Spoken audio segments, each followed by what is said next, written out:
it. Although you can't see it.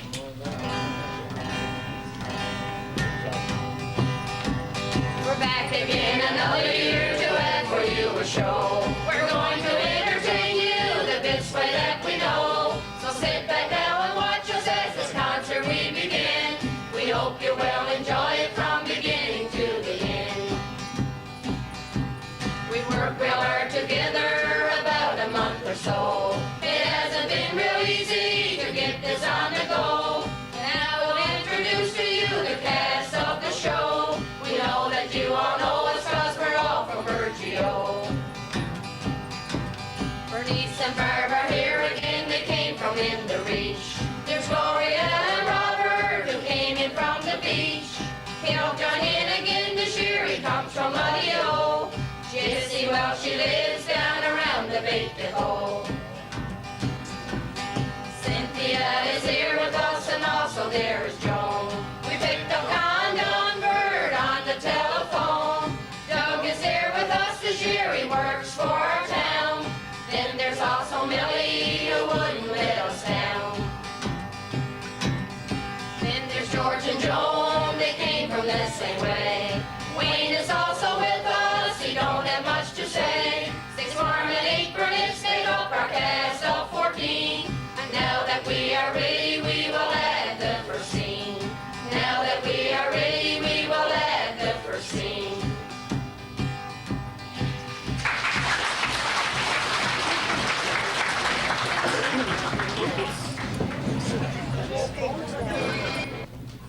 Now, the first thing on the program is entitled Eating for a Ball.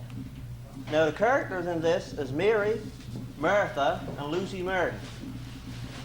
Now, the scene opens with Mary and Martha discussing a ball that they've been invited to. And they're a bit confused about the whole thing. I don't think they know what it's all about until Lucy Martin comes in and straightens them all up on it.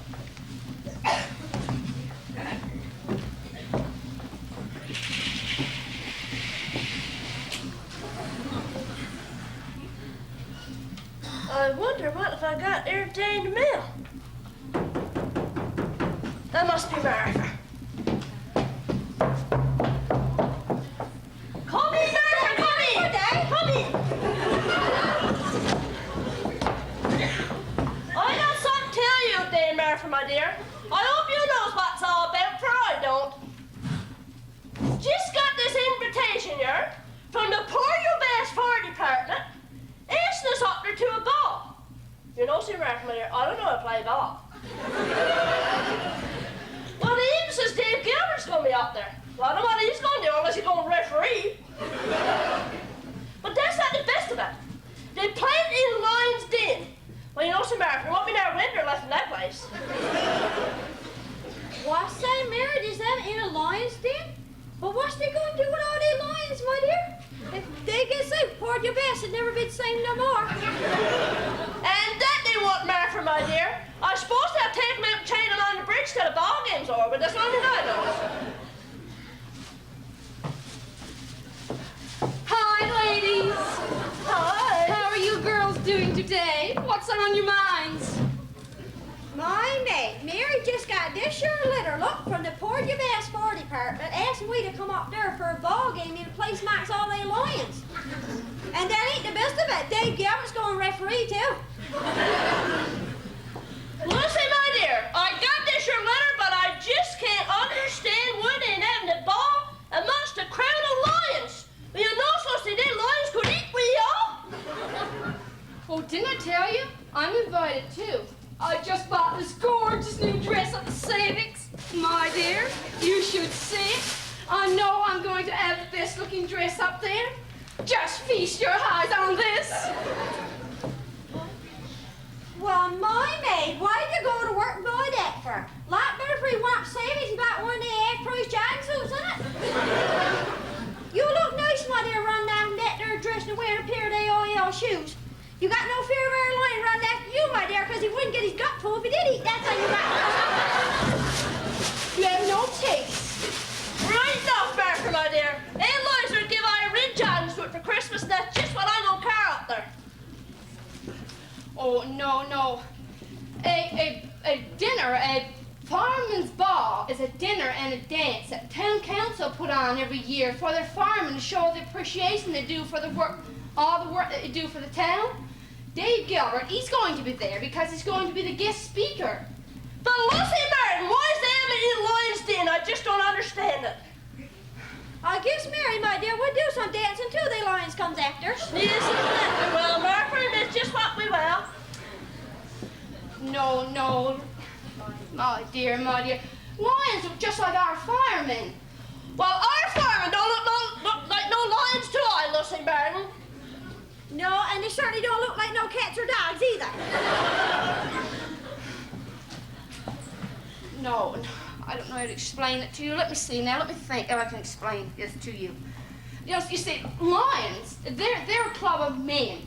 They have their meetings at the Lion's Den, same as our firemen have their meetings at the fire hall. But my maid, they didn't have to frighten we half to death, tell us they was going to have it in a Lion's Den. And Martha and I, we had second thoughts about going up. If that's the case, maid, I suppose they'd go up Savex and get one of the half-price dresses and go up to pour your best. I don't know, maid. I still think, we should curl up our jogging suits just in case. Yes, because that Lucy Martin, I don't trust she. Perhaps she had her eyes closed when she read that your letter. What you looking for, Lucy? I'm looking for the taverner. She's coming around Boar Island. Do you have your suitcase packed? No, I guess I don't have my suitcase. What about you? No, my dear. I guess you're going to have to hurry then. Come on, hurry along now. Oh, my dear, I wonder if we got any of the ant robbers left up to Savex. Imp robbers? What are you going to do with imp robbers at a fireman's ball? Well, she certainly didn't know where I'm on her eat, Lucy Martin. No, I know that. Well, what is you going to do with it, robbers, anyway, Martha? Well, me maid, just in case we get started out on Port de Bass Harbor and we got to walk ashore.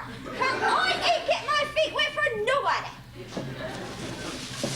How deep is the water in Port de Bass Harbor, Lucy? Do you think Martha will go for her hip robbers? Go over her hip robbers? Home goes right up over her head and smothers her to death. And speaking of ants, I like to sit down and tear every hair right out of mine. What's wrong with you, Lucy? What have we saying to you? The program's entitled On Strike. Now, in this day and age, everybody and everything goes on strike, and I guess it's all for different reasons. But in this case, what they go on strike for seems to be a little different. This time, the fireman goes on strike.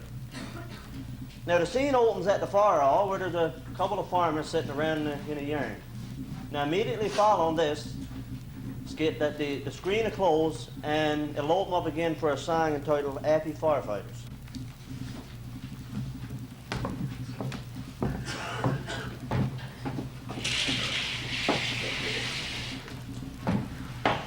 So that's the story. What do you think? Well, boy, it makes sense. But what do you plan on doing about it? Going on strike, of course. Did somebody in your say strike? I never know there was our ball game on television this evening. There isn't a ball game on TV, my mate. We're talking about going on strike. Well, who's on strike now? We is. Oh, we is. Oh, I see. What's up, fellas? I was tired listening to the talk on strikes and labor disputes, so I decided to come over here and have a yarn. That's not so depressing. So what's new? Come on in and join us, Miss son, because we on strike now. Oh, no. Pinch me, tell me I ain't dreaming. I never heard strike now, did I? Oh, some depressing, ain't it? The mail's on strike, the road is blocked, there's not slice of bread in Virgil. Well, so much for that. What are you doing today? Come in and join us, my son, cause we on strike. On strike? Yeah. Oh, I don't believe it. If somebody had told me that yesterday, I wouldn't have believed it for sure. Oh, I'm in a terrible state of depression now. Go down over here and get the depression, my sons. Got big water to use the bathroom around here now. One thing I worry about those going on strike, though. Hey, But come in and join the depression. We're on strike. well, I'll be a monkey's uncle. You better get on that phone, my dear, and call the president and get rid of picket signs. Give the cards. All right, give it in. Watch that one. She cheats. I know. She puts them in her books. I know. Don't hang up. Keep up your phones. Keep up your phones. We're down at the fire hall. We're all going on strike. I want you standing right away. Okay. Bring your picket signs. Bye. Down the way. Yeah. You want to come down? We're on the way. That's good. We're on strike. We're on strike. We're on strike.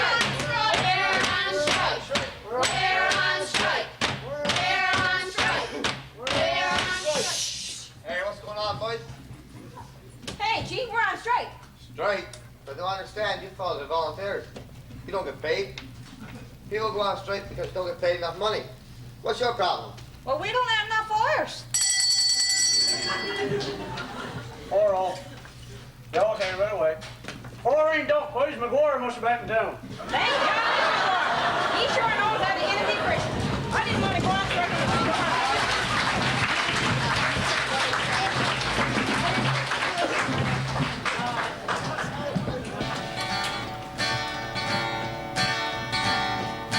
Well, we're happy firefighters, and we're proud of our great land. We love moose steaks and flipper pie, and everything is grand. Our hair is pure, our kids get fed, so I hope you'll understand. We're happy firefighters, and proud of our great land. Yes, we're happy firefighters, and you know we really care. We sit around and chew the fat and drink our homebrew beer. Well, the strangers think we don't have much, always cracking a few jokes. Well, I got news for them, my friends, we're really happy folks. Well, we're happy firefighters, and we're proud of our great land. We love moose steaks and flipper pie, and everything is grand. Our hair is pure, our kids get fed, so I hope you'll understand that we're happy firefighters and proud of our great land. You know the good Lord must be treating us in a little different way. He protects all our firemen and brings them home each day. And we laugh a lot and carry on and sing the moonshine can. We're happy firefighters and proud of our great land. Yes, we're happy firefighters and proud of our great land.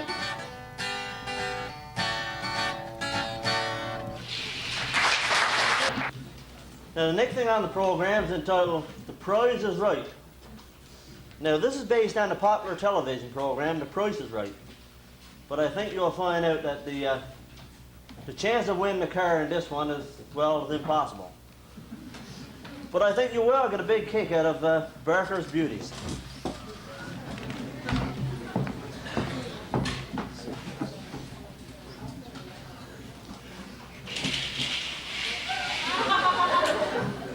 Good evening, ladies and gentlemen, and welcome to The Price is Right. Now, I would like to introduce to you our three contestants.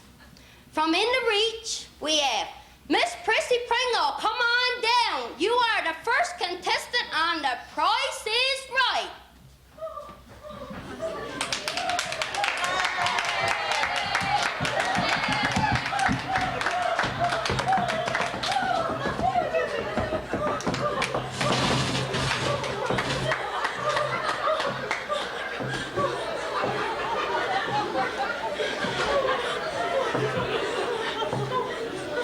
And now, ladies and gentlemen, from over on Smalls Island, we have our dear old lady, Miss Daffy Taffy. Come on down. You are the next contestant on The Price is Right.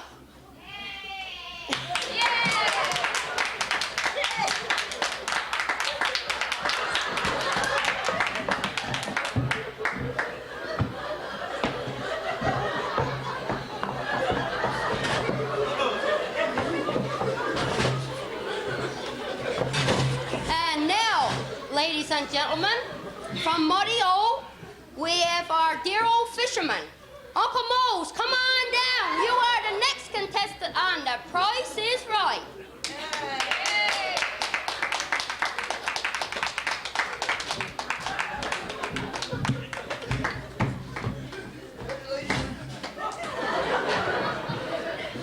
And now, ladies and gentlemen, the moment you have all been waiting for, the star of The Price is Right, Bob Barker.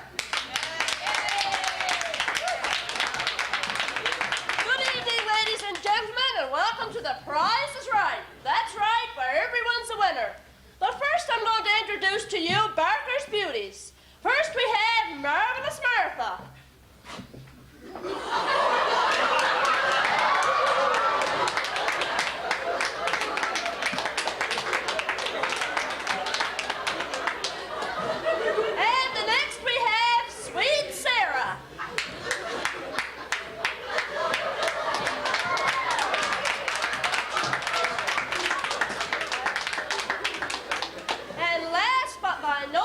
least, we have lovely Lorna.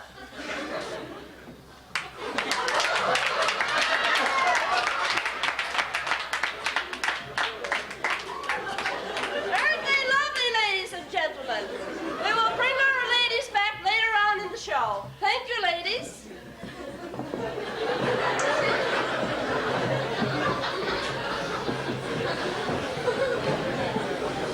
Now, first I'm going to ask my contestants to spell a word. And the first one who knows the answer, well, please come forward.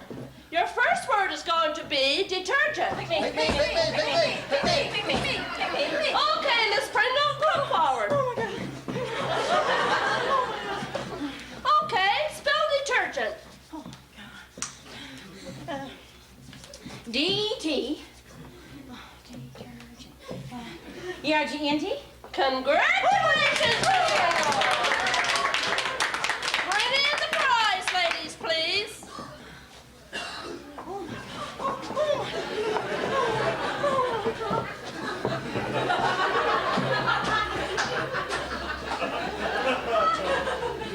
Miss Pringle, you've just won a year's supply of Tide. What are you going to do with all the detergent? Oh, my God. There's enough stuff there to last me all my life. Thank you, Bob. Thank you. I'm so happy. Oh, my God. Okay, the next word I have is chew. I knows that, sure. Everybody knows that. Okay, Miss Taffy Taffy, come forward. Okay, Miss Taffy, chew. I'm chewing, sir. I'm chewing.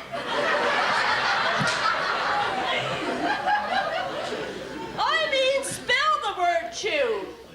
Nothing to it, my son. Easiest pie, that is. Piece of cake.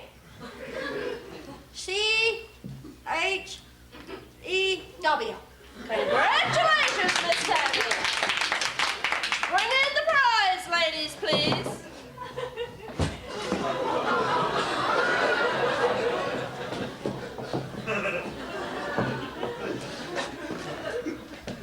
Miss Taffy, you just won a year's supply of bubble gum. What are you going to do with all of that gum? You'll have some happy hours of chewing. No, me son, I don't plan on chewing it. Well, they'll come in and they fill up the cracks on smalls on the bridge. Cause the wind blows under me dress, my dear, some cold chill. Oh, thank you, Bob, thank you. I'm so happy I is.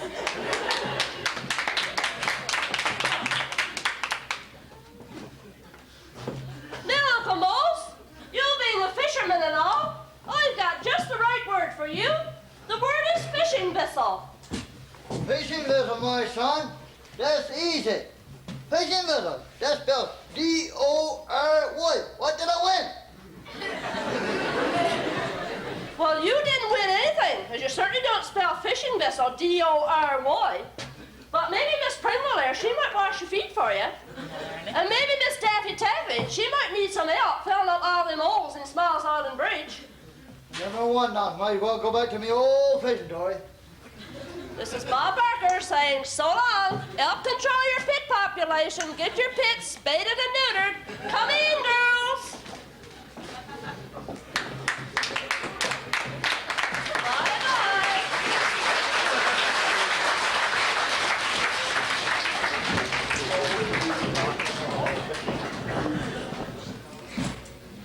Now, the next thing on the program is entitled The Old Fishing Hole. Now, the characters in this is Uncle Sam and Uncle Tom. Now, the scene opens with Uncle Tom sitting on a stump fishing. And Uncle Sam comes along. Now, from the conversation that takes place, it leads Uncle Sam to believe that Uncle Tom has gone a bit soft in the head.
me bowels. I ain't too sure if it is right now.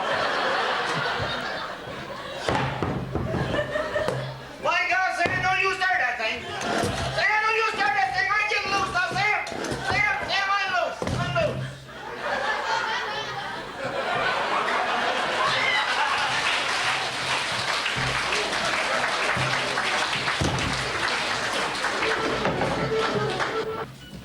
Now the next thing is entitled End It All. Now the characters in this is Ellen Chatham and Tom Whisbrook. Now the scene takes place in the living room of the Chatham home. The scene opens with Ellen sitting on the sofa and Tom is standing behind her. They're in the midst of a lover's quarrel.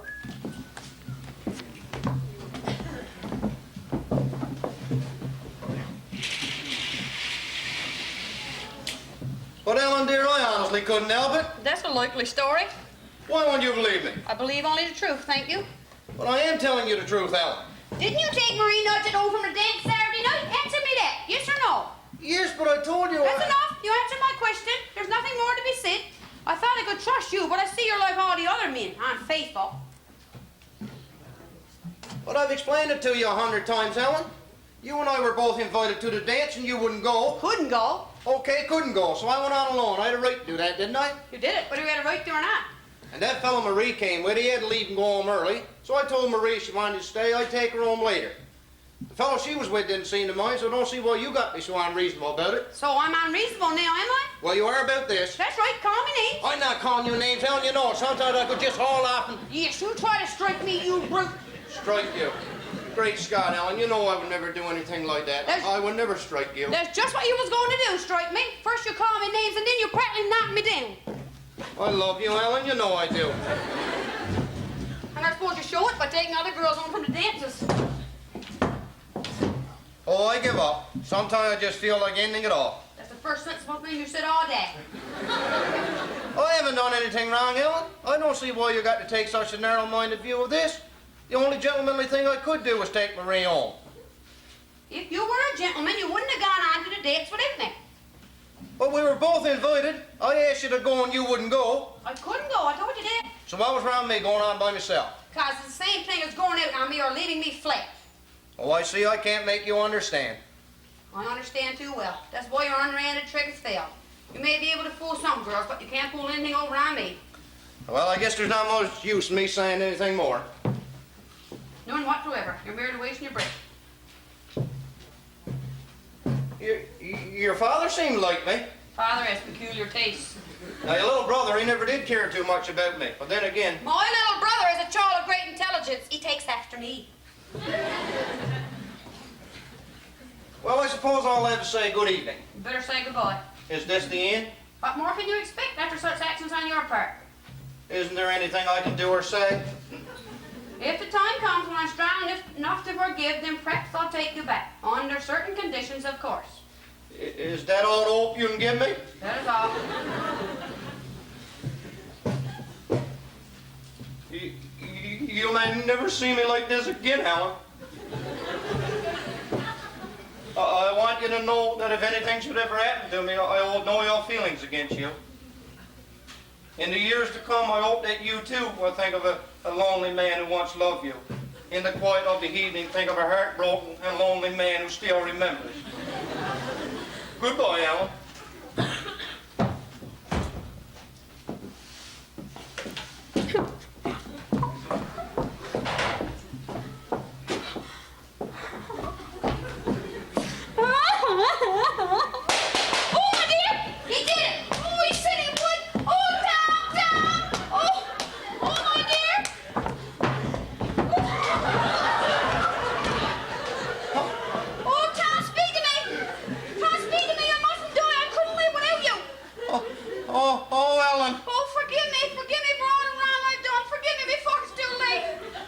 You mean it, Ellen? Oh, I do. You know I do. If anything should happen to you, I would die. Tom, speak to me. I love you.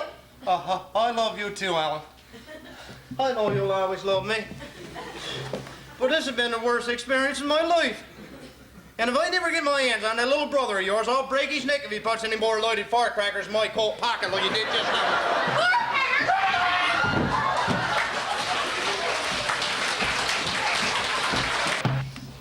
Well, the next thing on the program is a song entitled Some Shocking Good.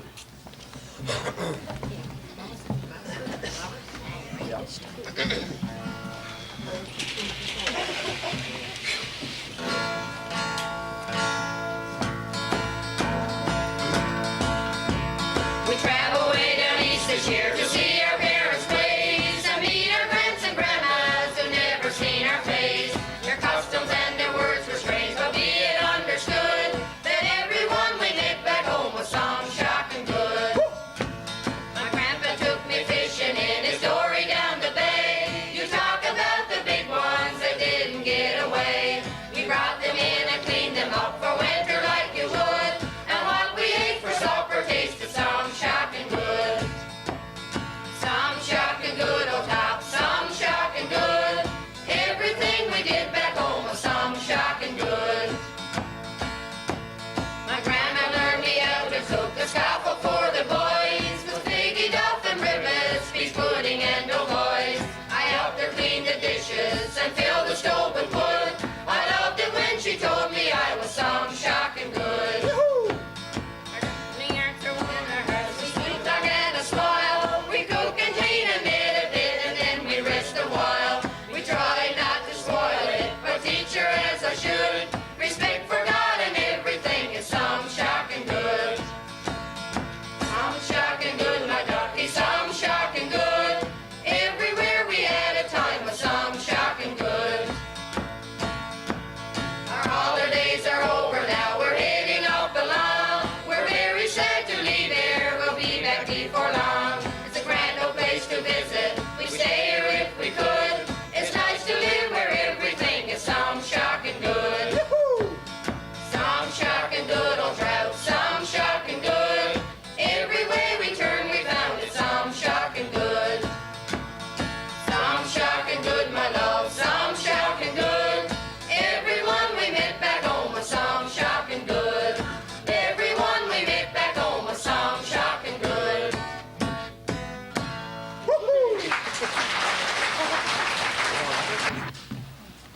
And the next thing is entitled Harriet's Mail Order Husband. Now the characters in this is Harriet Gubbins, Ann Smith, Bob Simpson, Jane Jones, Mr. Tucker, and the minister. Now this is a mini play in 3 acts, so we'll have 2 curtains before the final one.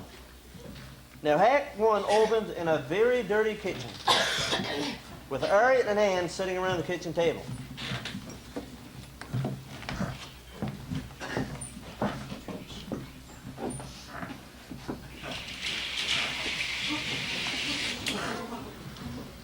Look at this place. What a mess. I think it's about time we did something about it. Yes, and you're not kidding. You know what we need around here? Is a man. I bet you a man could have this place cleaned up in no time at all. You know that cat we had come the other day? The one that talks about ordering a mail order husband? No way, I never had anything to do with that. I'm not getting myself married. Why not? Because you might get one common Abby's parts be missing. Well, if that's the way you feel, you can go sleep in the barn and cook your own meals. Because now that I got my stupid mind made up, I'm going to order myself a man, and that's that. Say, how do you spell matrimony? Don't ask me, that's not in my dictionary.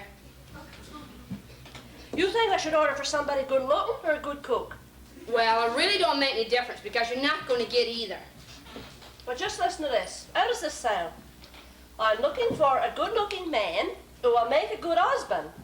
He must be able to cook, clean house, and not afraid to do hard work. I have never won no beauty contest, but I have a good home for any lonesome man. Please let me know by return mail what you have on hand. Yours truly, Harriet Gubbins. Well, it don't sound right to me. But if your stupid mind is made up, I guess you're going to have to go ahead and do it. I think I'm going to go for a walk and clear my head. I think I'll go with you, Ann. Okay, this is a beautiful day. Watch you don't throw up in the dirt on the floor.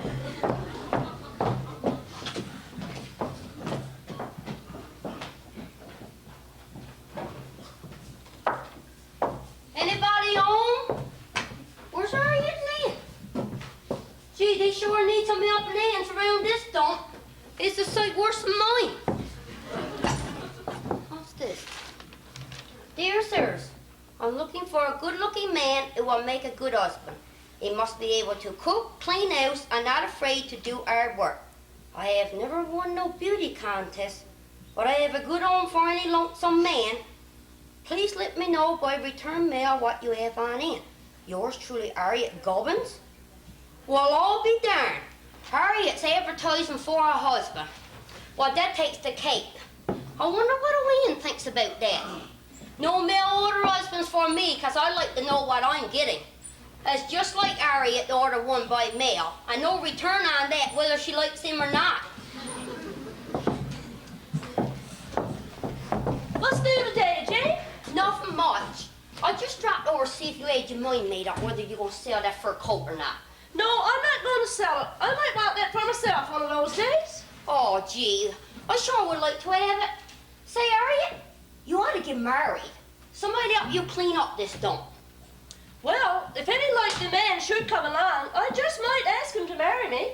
I bet he wouldn't stay in this shack for 1 week. You would like that, wouldn't you? I'll call your bluff. I'll bet you $50 against that fur coat that if you want to marry, your husband won't stay with you for 2 days after the ceremony. Shucks, I'll take you up on that. Put it there. I'm bidding you that your husband won't stay with you for 2 days. So long, Harriet, me maid. See you, Marv. Now, isn't that funny that she should mention me getting married? But if any man did come along and he found out that I had a few $1,000s in the bank, I'm sure he'd stay with me. Have you still got that foolish notion in your head about bringing a man in here? Let me tell you, Harriet Gubbins, you don't know what trouble you're getting yourself into, because it costs a lot more for a divorce than it do to get married. Besides, men aren't that easy to get along with. Well, after living with you for so many years, I don't think it'd be too bad having a man around here. Well, listen to me, dearie. You ain't no angel yourself. Hang yourself if you want to, but don't come crying to me for any help. Well, I didn't ask you to dance at my wedding or sing at my funeral, so don't you worry your pretty little head about it. Oh, forget all about your man trouble and think about getting some food on this table. Remember how you used to say you loved to cook? Well, how could I ever forget with you around? Now, scene 2 finds Harriet down scrubbing the floor, and Han is doing the dishes. They're getting everything cleaned up for Harriet's future husband.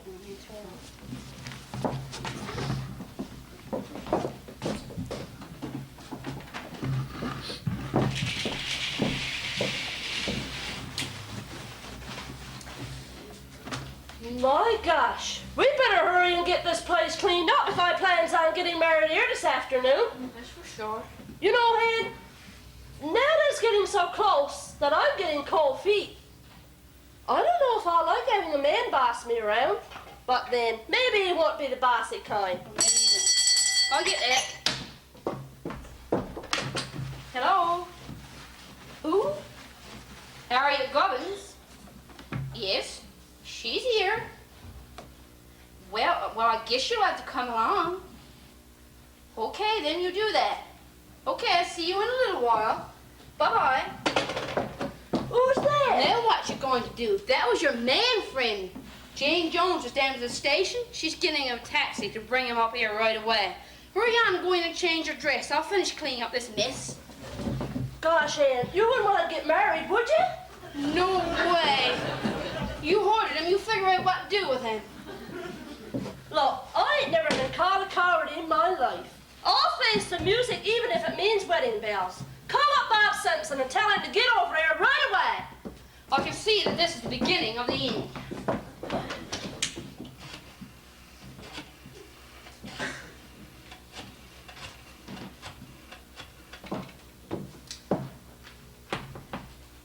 Hello, Bob? Ann, can you come over here right away, my son? Harriet's husband will be here in a little while. Yeah, I think she's gone crazy, too. You bet I'm not staying here. I've lived without a man for this long. I certainly don't need one now. Okay, Bob, see you soon. Here comes the boy. Here comes the boy.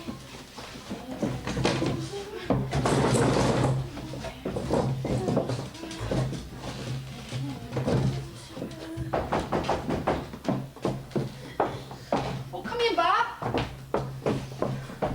Well, this sure do beat all. Why are you then go to work in order for a man? I'll never know. Neither. Some people can't see past their nose. When and where's this wedding taking place? Well, this afternoon here, I guess. Harriet told the preacher to come over at 3:30. Bob, what's he going to do with that man until then? Why, you take him up to your house for a little while? Take up to my place? Indeed, I'll do no such thing. Harriet couldn't see past her nose when she was looking for a husband. Had to go work and order one. And now she expects me to look out to him. No way. Now, Bob, you needn't get huffy with me. I'm not getting married. You getting married? You're too dumb. And what do you mean, dumb? You're not married. You never had the guts to ask anybody to marry you. Oh, now wouldn't I? No, you wouldn't. Well, you're not married. Well, I never said I wouldn't. Well, would you? Would I what? Would you marry anybody? No, I wouldn't marry anybody. I'm not saying I wouldn't marry somebody. If somebody asked you. Well, I ain't deaf. I ain't heard nobody asking yet. Well, will you? Well, I what? Oh, wait, will you marry me? Thank the lucky stars, taking you 15 years to ask me that. You know I'll marry you. We'll get married this afternoon at 3:30 when the minister comes over to marry Harriet. Okay. We'll do that. Oh, Harriet, I've been looking forward to this moment. Hey, break loose, break loose. This one's not yours, buddy. Yours is in another room getting ready for the wedding. Say, Harriet, will you come out here? Is this Harriet? Yes, this is Harriet. Oh, Harriet, I just knew that other woman couldn't have been you because you're so beautiful, just the way I thought you would look. I know we're going to be happy. I suppose so, Mr. Tucker. Just call me Fred. You're not very loving, Harriet. You haven't even kissed me yet. Woo. You're not much like my other two wives, but you'll learn to love me, won't you, Harriet, dear? Sometime, Mr. Fred. And now, dear, what time is the wedding? Well, I told the preacher to come at 3:30. Oh, that's lovely. Because I told your friend Jane Jones about the letters that you wrote me, so I invited her to the wedding. She said she would come and bring her friends. Ain't she a dear? Well, Mr. Tucker, let's go over to my place while the women is getting fixed up. I got an important date this afternoon myself. Goodbye, Harriet, dear. I'm only leaving you for a little while. Goodbye, Ann. Bye, Bob. Shucks, he's so loving, ain't he? Oh, say he is. But then he ought to be yours 30. He'd had enough practice at it. Well, I have a few errands to run. I think I'll pop into town for an hour or so. And I got a feeling something just ain't right. Oh, forget all about your man troubles and come on into town with me for a little while.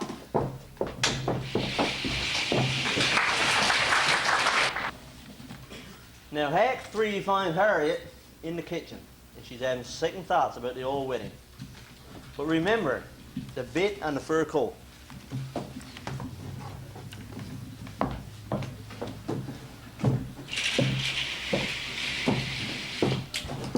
Oh my, you'll never catch me doing this again. If only I could talk Ann into marrying him. How do you do? Are you Harriet Goins? I'm Mr. Tucker, the one you wrote to. Come in, but there must be some mistake. You see, there's... I'm very sorry if I've disappointed you. I may not be very handsome, but I'm a good cook, a very good housekeeper, and I'd be grateful for a home of my own. No, it's not that. I like your looks, and I'd rather have you, but are you sure that I said for you to come today? Well, yes, Miss Goins. There's the last letter you wrote me. My gosh, so it is. But who in the world's the other one? I beg your pardon? Oh, I was just talking to myself. Come in and sit down, won't you? What time have you planned the wedding for? Well, I told the preacher to come at 3:30 if it's agreeable. Sure, whatever you say. I'll go back to the hotel till it's time for the wedding.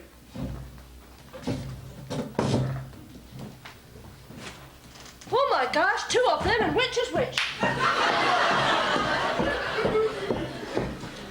Oh. Say, Ann, you wouldn't like to get married, would you? Cause I know a lovely man that would just love to have you, Ann. What? How did you know about it? I thought he wasn't going to town until this afternoon. We heard some state anymore there? Oh, Harriet, I asked the minister to come a little early so we could catch the 5 o'clock train for our honeymoon. You don't mind, do you? You two talk things over. I got a few things I want to discuss with Ann. Come on in on the front porch, me, Ann, love.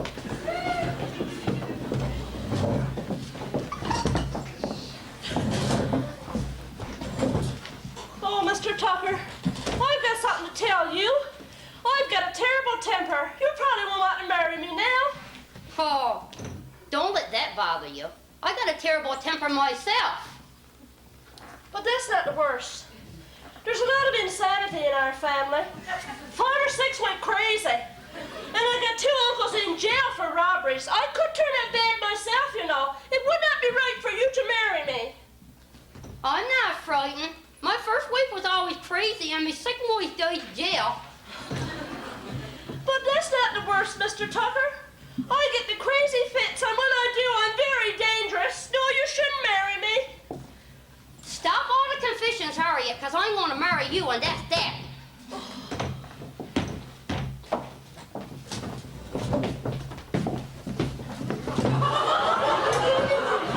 How do you do, Harriet? I presume this is your future wife, and I'm very pleased to meet you. Mr. Tucker, did you tell Harriet your plans for the wedding? Oh, yes. I want to be married outdoors. Have you the rings, Harriet? Yes, I think so. Well, take my arm, Harriet, dear, and let's go out by the spruce tree and be married there.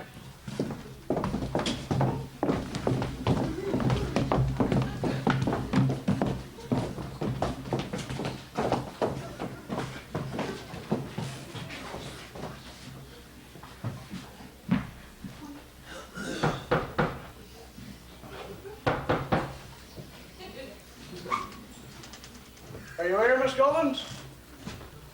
Miss Gubbins? Harriet? Where could she be? Yeah. That's probably her now with her friends. That was a beautiful wedding. Yep. Am I on time? What a lovely dress you have, Harriet. You see, I had to do it. I don't understand. Are your friends there for the wedding? Yes, that's what we're here for. You plan on being here for the wedding? Well, I'm getting married. You are? Good gosh, there's sure a lot of weddings on the go this afternoon. I was planning on getting married myself. Who's your lucky woman? Well, Harriet asked me to marry her today. Harriet? Oh, Harriet, did you really ask this man to marry you? Have you ever seen him before? Yes, I told him I would marry him at 3:30. Well, Harriet, for a man-eater, you're sure doing well for yourself. 2 husbands in one day. I'm very sorry, Harriet, that you saw fit to make a fool of me. I shall not stay any longer. No, take her if you want her, because I can't stay here for another moment, because this is all too terrible. No, I shall not stay. I'm going home on the next train. Well, Harriet, my dear, looks like you lose out all around. You had 2 husbands. It don't seem like you're going to be able to keep either one of them. Are you a woman of your word, Harriet Gubbins? Well, I try to be. Very well, then we'll see. Get that fur coat that we bid on, because your husband didn't stay with you for 1 day. Jane Jones? What kind of a low-down trick is this? Always fair in love and war, I had to do it to get that fur coat. Now, I think you owe the minister and Mr. Tucker an apology. This is most unusual. I sure don't know what to do in a something like this. Never married 2 women to each other before. Now, Harriet, I won the bid, so give me the fur coat. Beautiful stuff in there. Sorry about that one. Take the fur coat, because it's worth it to be rid of you. Whoopee! I got the fur coat and Harriet got a husband. Whoopee!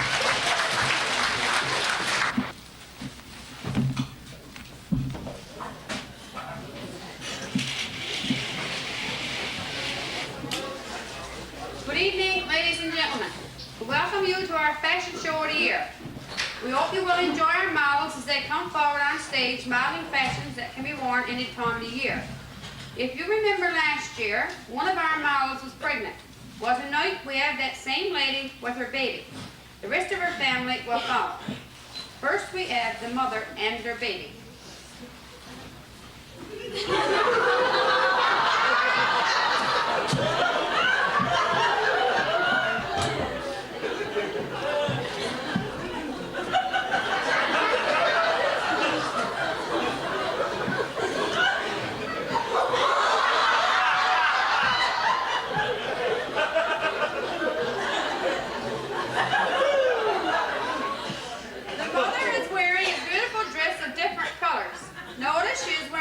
Shoes and a beige handbag with a red and white bandana. She has her baby in a wheelbarrow. The baby has on a beautiful white bonnet, t-shirt with I love mommy and a pamper. The baby also has his bottle of milk. Isn't he a cute little thing? Next we have our cute little girl of 4 years old.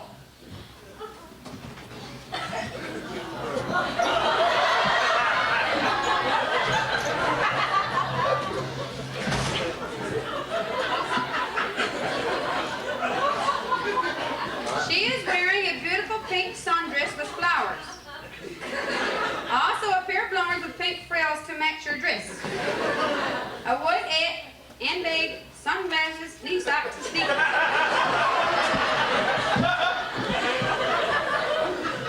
With her, she has her doll's carriage and her dog.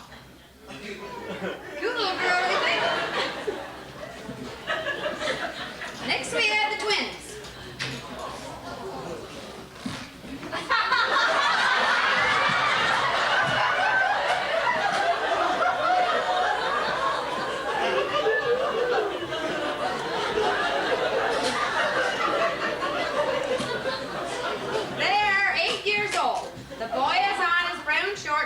With his white shirt and bow tie.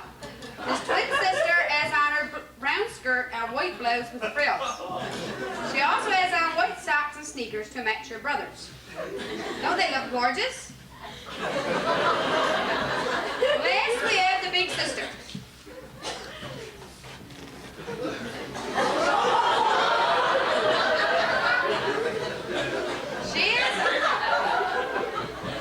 She has on a pink flowery dress. Her socks are white and pink to match her dress.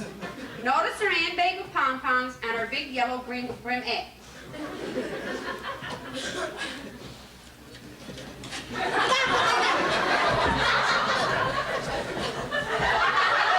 Oh my God! How dare you do?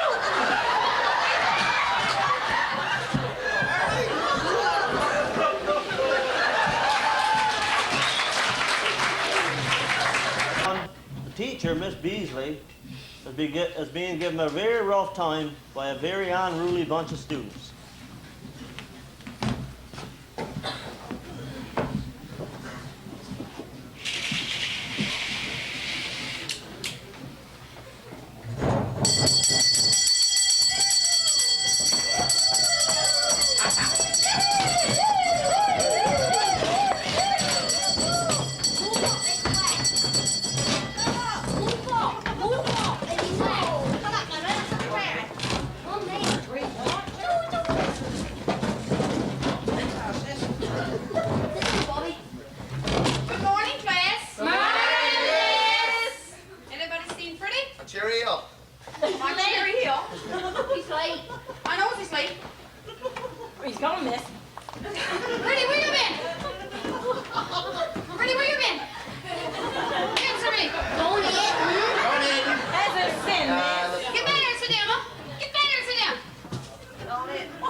S-H-O-E?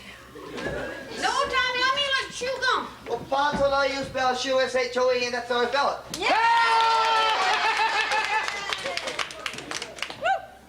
Mary, you missed. You still heard. Heard. R-O-C-K. Mary, my dear, that's certainly not heard. It's wrong. Yeah, Ron's heard it. You want help? Pretty, pretty, you may sit in. Sit there, pretty much. Sit there. Stay there. Judy Spillbarrel. Teacher, can I borrow a cup of sugar from you? Honey, this is just too much for me. Well, teacher, can I borrow half a cup? No, spell the word barrel like wheelbarrow. Pretty, pretty. Look that way.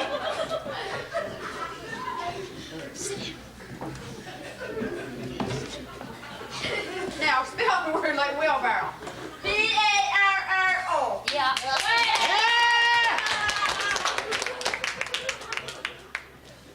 George, spell potato, please. I'm so glad you asked that one, miss. That's something easy. Potato. P-E-O.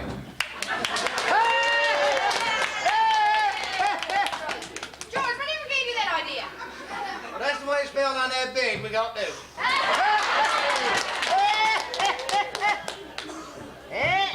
What do you want, Nancy? Could I go to the bathroom? No, wait till it's over. Oh, miss. Yes. Randy, you spell banana. I know it, miss, but you gotta tell me when to stop. D-I-N-A-N-A-N-A.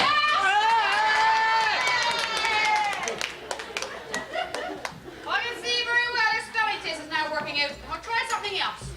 I'll give you a word and put in sentences. Okay, ready? Ready? Come over here. Teacher wants you. Pretty? Teacher wants you. Yeah? Yep, come here, wants you. You put runner in sentence. Right? Put runner in sentence.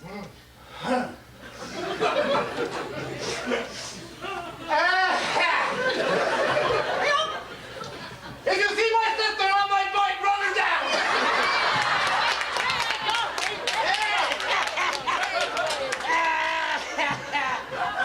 Come back, Pretty. Pretty. Hey. Come back here. That's not very nice, you said. That's not right anyway. No, that's not right. No, I couldn't wait for you to stay on my bike in the first place. Over!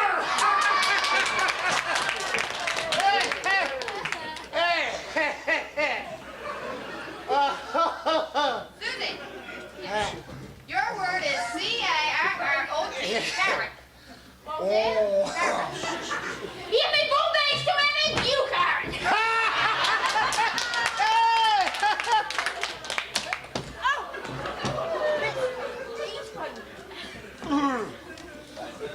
Lucy, I'm going to ask you a history question. Who discovered Newfoundland? I don't know, miss. My dad told I whoever it was should be shot.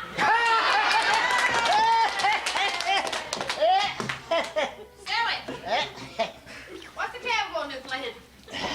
Well, miss, I says it's Virgil, because Virgil's bigger than Franklin, Gray River, and all these places, you know, so it must be Virgil. Oh, for heaven's sakes. Bitsy, surely you must know the answer to this question. What flower represents Newfoundland? Well, miss, I would have to say ramwood flower, because the only time my mother makes scully buns in it.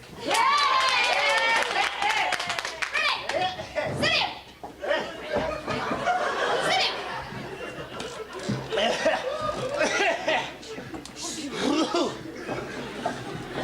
Don't move no more. I know I got some smart glass here. He uses about as bright as a 2-watt light bulb. Billy,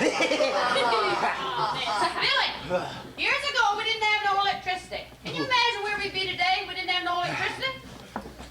Yes, ma'am. We've been dark same place you've been on, Marty.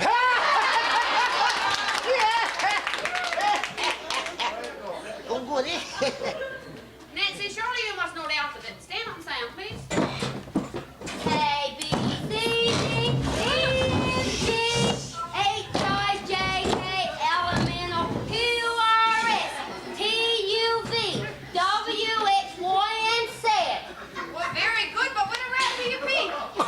Well, Miss,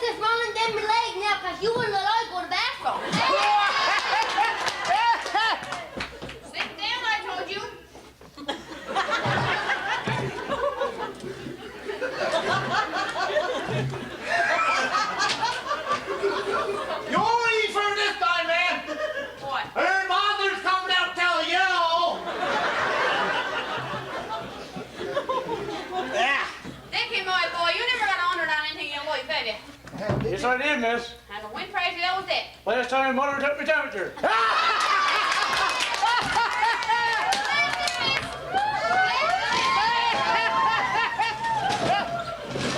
Sung by the women.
The next thing on the program is entitled The Delegation.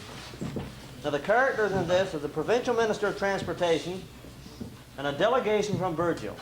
Now the scene takes place in the Minister's office, where the delegation from Burgeo is in there trying to get some funding for the Burgeo Road.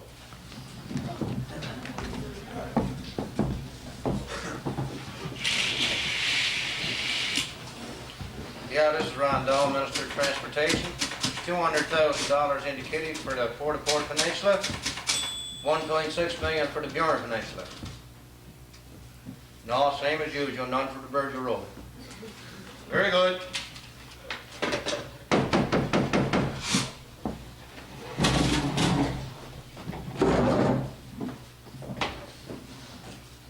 You mean you're from Burgeo, see the minister. Make it snap because it's an emergency.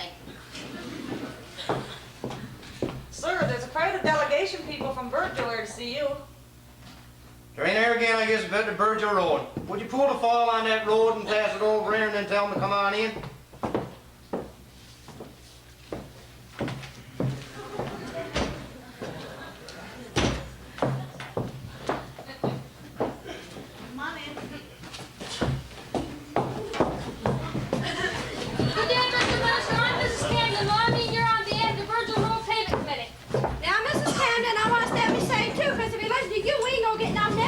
Well, I'm sure you lose place. You got your pictures clean.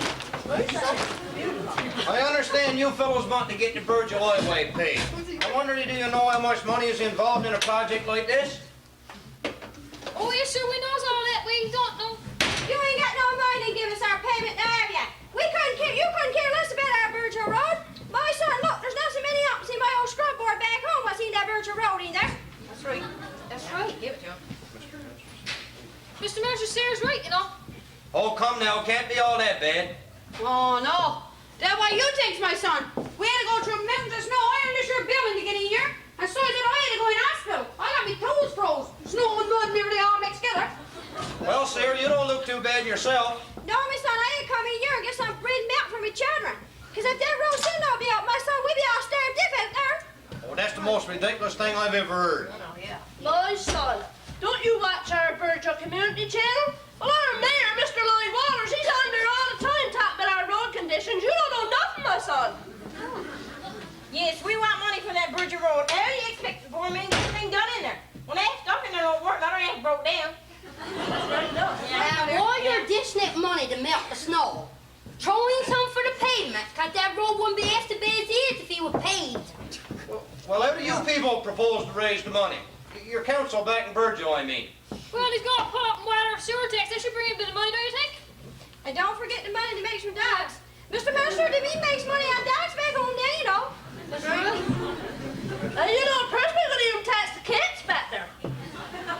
Yes, because when I get back there, I want to see Doug Campbell. And see if we can get a cat catcher back there, because I'll tell you what we put my name in. Well, maybe. Worth looking into. Anything's worth looking into. That's right enough. You people gotta understand that money is really tight right now. The money's not tight, sir. It's only when people like you got it. And will you be quiet? I can't hear myself think around there. We never caught your tank, sir. We caught you get somebody to get that road pit. And we're not going home until we gets it either. That's right. That's right enough. Oh, no. I can't take you people for another 10 years. No way. Did you say 10 years? My son will upset the flag. But just for that, I don't mind to carry on over that Virgil Road with us. Look, my son, there won't be no screw in your body won't shut loose, you see. That's right. Oh, no. Don't take me out over that Virgil Road. Don't take me out over that Virgil Road. Here's a few dollars for you. Here's a few dollars. So you got our vehicle, dear? $25. Oh, No, mother, two she's injured. how much you got there, sir? Couple hundred. Yeah, yes. Got it all? 20 there. 20 there. Yep. Well, boys, it's bad enough for mix up a bit of payment and it makes a bold road in with a car roller. Now, come on, get in, get a skate. Go on.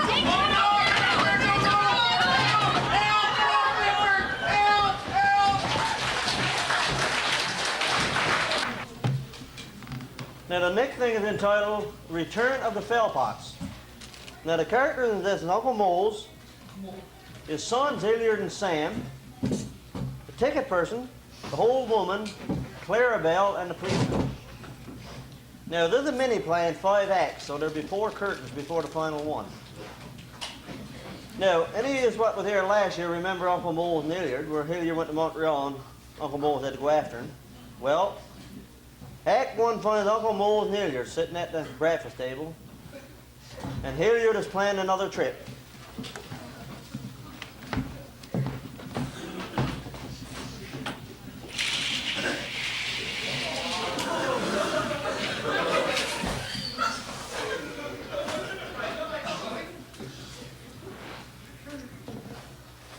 That's some Daddy.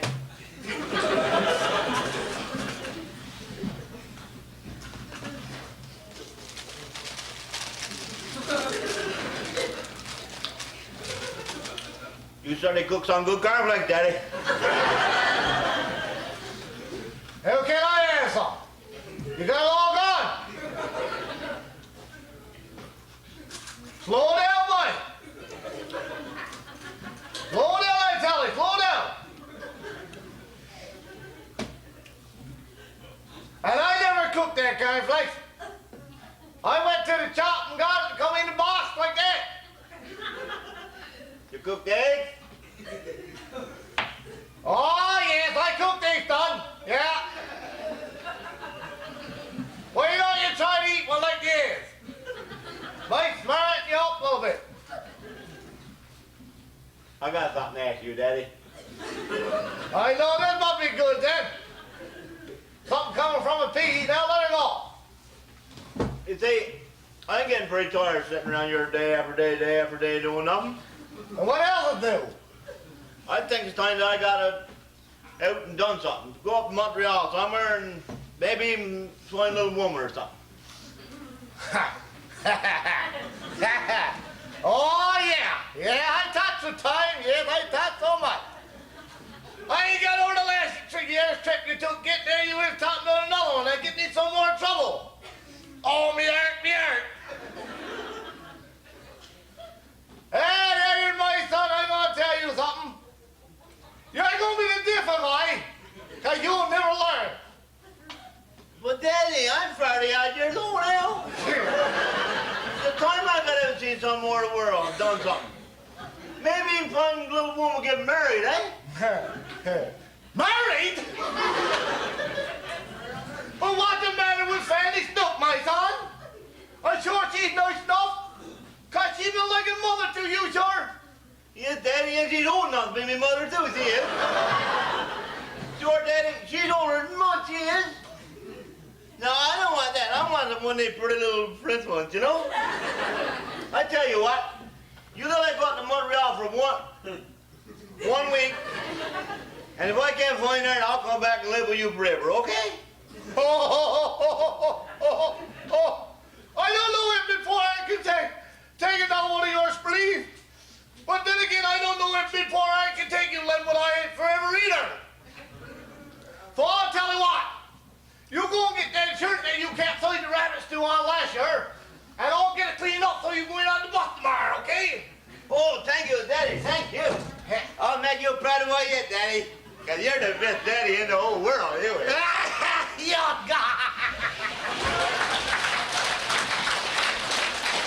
Two finds Uncle Mole sitting at the kitchen table and wondering how his son Elliot is getting along when his other son Sam comes in holding a letter.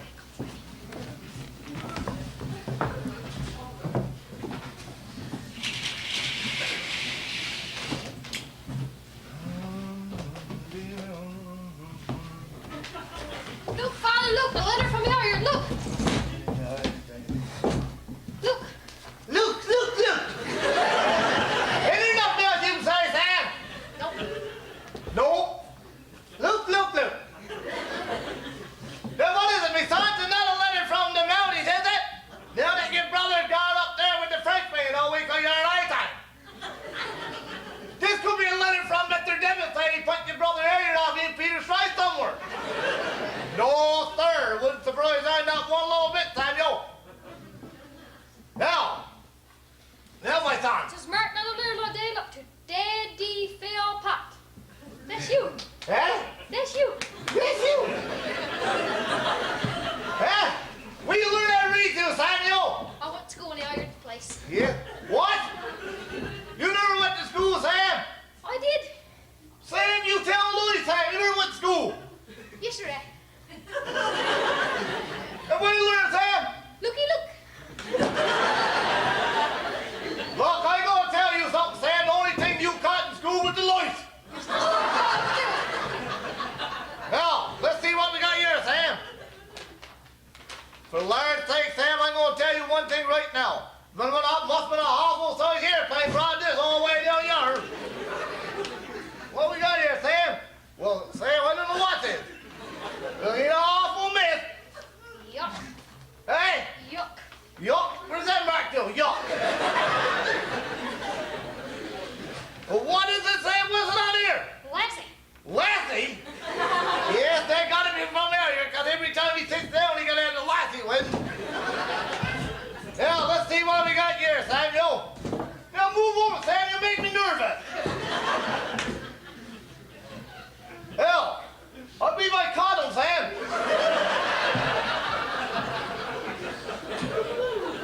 Hell, boy, this gotta be from the sun himself. Look, because I tell be right you. Huh? Well, anyway, let's go on and see what he got inside. When didn't look this. I'm afraid of you, Sam. I'm afraid what's going to happen to you in the future. Hey? Think you got a future, Sam? Yup. Yep, yes, I guess you have. Well, anyway, dear Daddy, I'm on the bus. Stop. She's full today. Stop. Not too exciting yet. I got me coat tail stuck in the door on the bus, and the tail was clean right off. Stop. We was almost into the turnoff when I looked down and my carnation box wasn't there. Stop. But don't worry, Daddy. We come right back as far as Peter tries to pick it up. Stop. What's wrong, Sam? You all right, Sam? That's good. No, he says, Daddy, I believe that Mr. Dillon got a awful high blood pressure. Because he was some red, he was just like a beat he was, and he was mumbling some queer words like I never heard before. Stop. He said he wanted to know when I was coming back so he could take the day off. Stop. I guess he likes me, eh, Daddy? See you next week. Love Mose. Hell, you're your son. God, I love him. Now, he goes on, he says, P.S. Peter Stroids. Hey? Peter Stroids? Hey, you know that, Sam? Because teacher told her that yesterday in school. You lawyer, Sam. You never went to school. You certainly tell from Louis likely, Sam. But he goes on and he says, Daddy, could you cut the tail off me t'other other coat and put it in me t'other other pipe and set it up to t'other other oil? Hey, he's getting smart now, Samuel. Oh, yeah. He's just as smart as ever, he is. Make no wonder dear old Bitsy kicked the bucket when she had E, this done.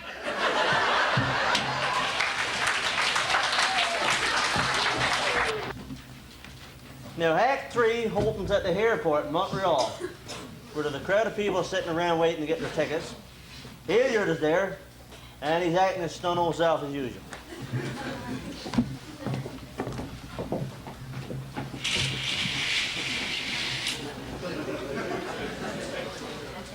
Another film back, please. Vernon, sir, how are you? Where do you come from, sir? Huh? Where do you come from? Over there on that chair? What's the name of the place you come from? Oh, you mean before I come here? Oh, yeah, well, you see, I got hungry while waiting for you. So I went and woke up. I seen this bun place across the street called, I don't know, Tim something or another. I went in there to see if I could have buns, see? I got a shock of my life in there. Do you know what they do with their buns in there, sir? They put holes right in the middle of them. And that's not the business, then they call them nuts. Well, sir, I figure you've got me from a different land. Can you please tell me your age, sir? Friday answer. Do you have any identification, sir? Pardon? Do you have any identification? Oh, yeah, oh, yeah. After summer.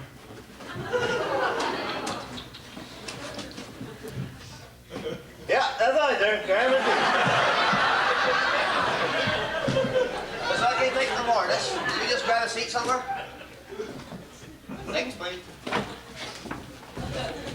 Morning, ladies. Vernon? How be you? Oh, yeah, be you. Not bad. My name is Hilliard Philpott, bachelor. And I come all the way up here and I only got 1 week to look for a woman. Gosh, keep in minute down where you come from. But I tell you what, I got a sister who ought to be good for you. She can't get near a man. What's her name on her? Her name's Clarabelle. Clarabelle? She on that cow, is it? That's why Daddy got our cow going back home. No, she's not a cow. Just come to 123 Street at the corner of 321 Street, block number 5, house number 6, apartment number 2, and that's where you will meet your future bride. I'm taking it down. Here's gonna find himself a woman. Wait till I tell my daddy this.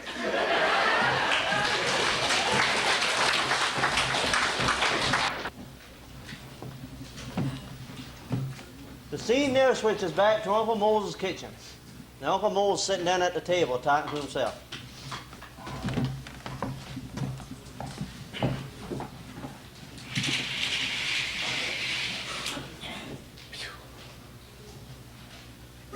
Oh my God. Yeah. All on now. Here's got up bucket all Sam, let's go to the post office. Got 4 hours. Don't know if you come back. You don't know what I'm going to do now? Something liars.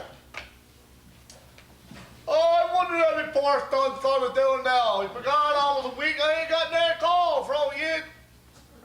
Oh, poor to the weather conditions. Yeah. Look, fella, look, another letter from Marriott. Look. Yeah, sir. Hey! Look, another letter from Marriott. What? See? Yeah, see what you give me time all the time? No, another one. Hey, Sam didn't post back. He signed 9 Isn't it Samuel? No, but there's sure a lot of fancy numbers. Like 1, 2, 3, and 6, and 5, and 4, and 2, and 0. Will you learn how to count to, Sam? I went to school yesterday again. Sam, you're going to have to stop telling Louis, Sam. You're going to get caught up on that one day.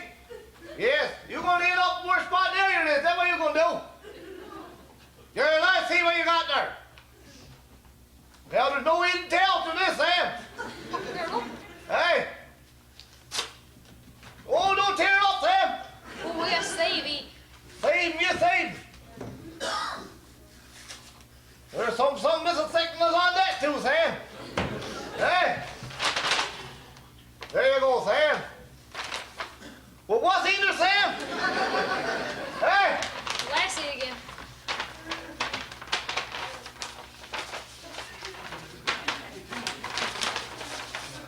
I got it, Sam, I got it. Look at this again. What a mess, Sam, what a mess. Yuck. Yuck, I guess it is yuck. Now, let's see what we got here this time. Eh? 1, 2, 3 Street. Corner off 321 Street. Block number 5.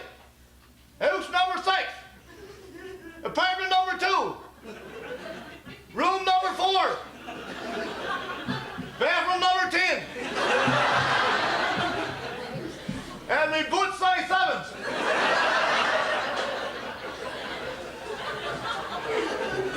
Oh my God, Sammy, my son, how you been waiting on this time? He's gone up there and he's left me one of them happy houses, chock full bay of women. You know, Sam, the one where he takes off all the clothes. Yeah. And there's 2 there just like they come in the world just for the socks on. Oh, me heart, Sammy, my son. I'm afraid to open this, and I'm afraid to read this, Sam. I'm afraid to read it. And we could find you anything in here. If Harry could have only turned out like you, you little brat. Now, let's go see what he got to say, eh? Where you lose your tongue, Sam? Oh, dear Daddy. Yeah, that's what we are here. So excited. Got married. Cute little thing. Coming on the bus. See you married. Love me here. I'll be flipping these. Even done it. Holy cow. Okay, Samuel, my son. Now, go and get your clothes out of the value's room, because he's coming on the bus, and he's bringing home a cute little French maid. Then when you get that up, what I supposed to go down to the shop and get some French fries, because you know they don't eat nothing now with French stuff. Come on. Hurry up, Sam. Hurry up, Sam. Hurry up.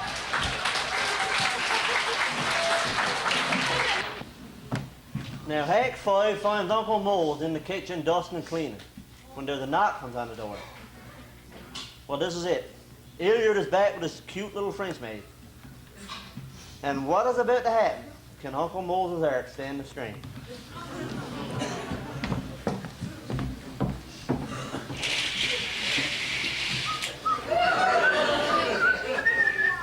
Hi, die, tickety down. Hi, die, tickety. Hilliard's coming home and he got himself a voice. Hi, like down. He had it today. Oh, Hilliard got himself a doing fight, die, down. Why did you like it? It's Saturday, boy. I guess old Henry was smart after all, eh? Went all the way up yonder and got himself a pretty little French maid and never got into no trouble. Whoopie doggity dang, eh? Well, at least he won't be coming back to my bedroom now when he gets the fry. I do it down. I let it I do it down. I do it down. Oh, come in here! And where you pray old French maid? Did you forget to bring her your sponge? Daddy, me Clarabelle, Daddy. Oh, good day, Clarabelle. Now, Harry, we're in the name of the Lord to pray old French maid. You're saying Daddy Clarabelle is for a little French maid. Are you sure you never left her on the bus? You must have got her mixed up with somebody else. Got her nobody's done though. Bring home something as ugly as that to meet your daddy. Daddy, that's the woman I married. Can I keep her, Daddy, please? Daddy, can I keep her? You go all the way up there to Kangaroo, huh? And you write home and tell Lloyd that you got the trail off French maid. And there you was bringing home the refugee from the funny farm. And you want to keep her. Oh, me heart, me heart. But Daddy, that's the woman I married. Not only that, Daddy. Hey, her old man promised you a lot of money if I take her out of his hands. Oh, well. At least you never got no trouble with the law when you was gone. Mr. Philpott, I know you loved each other, you know. Yeah. We got all kinds of money, lots and lots of money we got. Whoop. Oh, oh. Hee-haw. Whoop.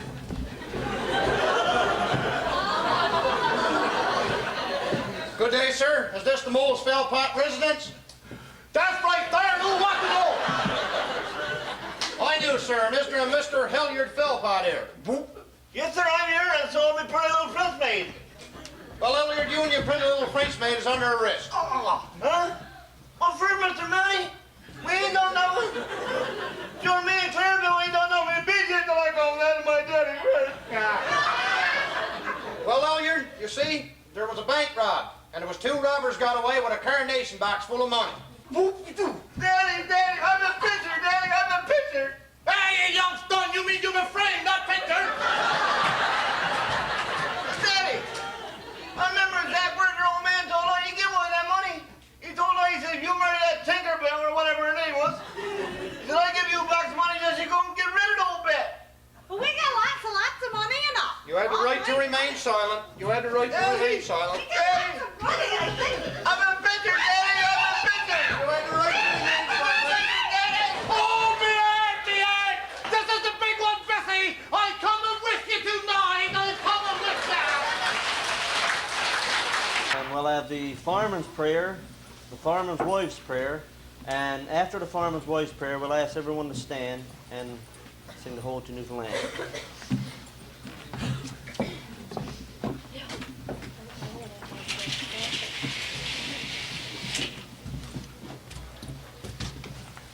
On behalf of the cast, I would like to thank you all for coming here tonight. This is our 6th time we've had this concert, and I think we made over $3,800, so we're a very proud crew tonight. There's a few people I would like to thank. I'd like to thank Alice Coster for selling tickets for us again, and Mary here who made cushions for us to sell tickets on tonight, and Stan Coster, our MC and curtain man, and Millie Dahl, our prompter, the Fire Chief Leonard, and all of his firemen, and Burnett who helped in any way. A very special thank you. God bless.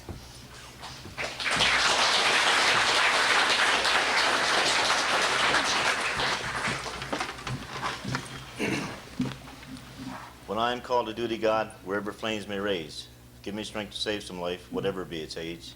Help me embrace the little child before it is too late, or save an older person from the horror of that fate. Enable me to be alert, near the weakest shout, and quickly and efficiently to put the fire out.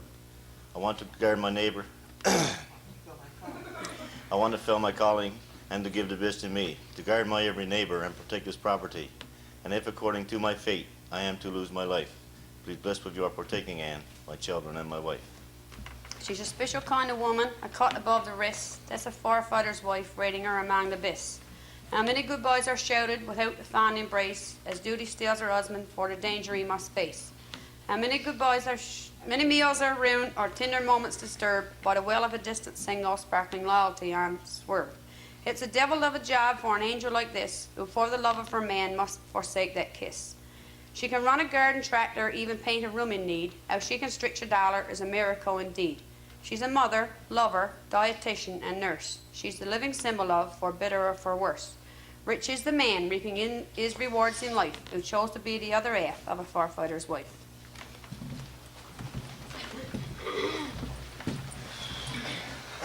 When sun rays rise